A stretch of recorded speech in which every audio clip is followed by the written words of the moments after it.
It is very easy as an outsider looking in to criticize the efforts of a teacher. But could it be that some teachers are just not given enough credit for their keen insights of each of their students? Listen to this one story, and you might end up saying to the teachers that you know, hats off to you, in this Hopalong and Grow podcast.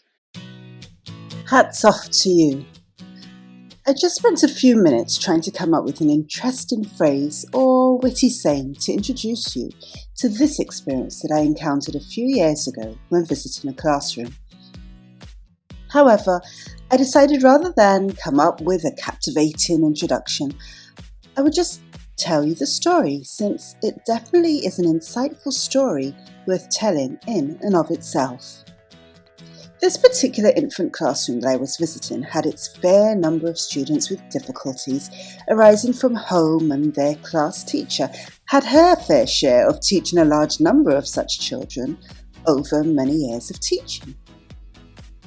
As a person, she was pragmatic, jovial, frank-talking, and most of all, very patient. Her past students continued to visit her long after they had left her class. That, I find, is usually one of the true indicators of the value of a teacher's efforts. Nonetheless, in this particular class, there was a young boy, about 6 years old, who faced many personal issues within his short few years. I will not get into the details, but one issue was that of abandonment by his mother and becoming a second-class citizen in the home of his extended family. It's not to say that he never saw his mother, but it is fair to say that her whereabouts were often unknown, and when she did appear in his life, he was left overjoyed to see her, but further neglected by her in more ways than when she did have him, even for a weekend.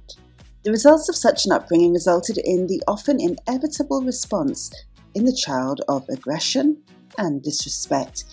His class teacher was firm when necessary, but there were moments when the student displayed absolute meltdowns of crying, screaming, and attempts of escaping the classroom. And at such times, whether the teacher was as firm as a cricket ball or as soft as a sponge ball, no one could reach him when he was in that state of mind. On this particular day, our young student in question, he was experiencing a severe meltdown and made more than one attempt to escape the classroom.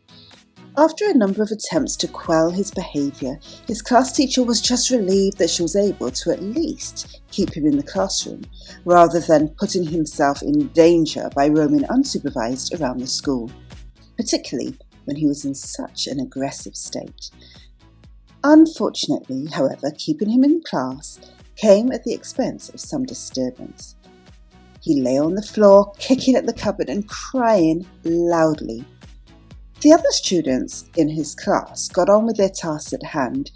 They were quite used to his displays of aggression, while the teacher actually left him on the floor. While this event was taking place, 2 uniformed police officers happened to be walking past the classroom on their way to do a presentation with some other students. They paused. They entered the room, and with great stature and presence, one of the officers announced in a thunderous voice to the boy on the floor, "Boy, get up now!" The young fellow just looked at them, and rather than responding out of fear or even admiration that it was police officers in his presence, his kicking and screaming escalated. Their presence made things even worse.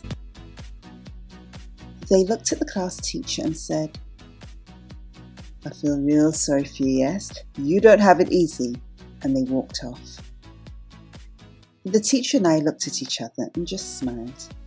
At that moment, we then got him to settle down, and I asked him why he didn't listen to the officers.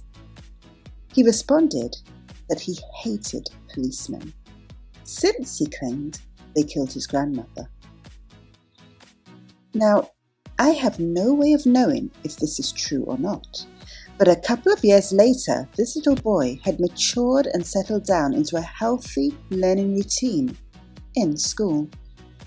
I learned a number of things through that experience, and it's this. 1. Don't be too quick to judge a teacher when things don't seem to be going smoothly in the classroom. An insightful teacher knows that there needs to be a balance between discipline and patience when dealing with children. 2. Having insight as a teacher goes a long way, since each child comes to the classroom with their own baggage. And some baggage that a child may have collected over just 6 short years of living may be many times heavier than the baggage we, as adults, have carried over decades. And 3. Finally, the concept that barking orders at a child always does the trick is often not true. Getting a child who has powerful emotions that cannot yet be articulated to obey us takes a host of skills. Children are people too, and are complex and intricate beings who require discerning and thoughtful responses. So, hats off to those teachers who can achieve that. Hats off to you. If you liked what you just heard, please give us a thumbs up below.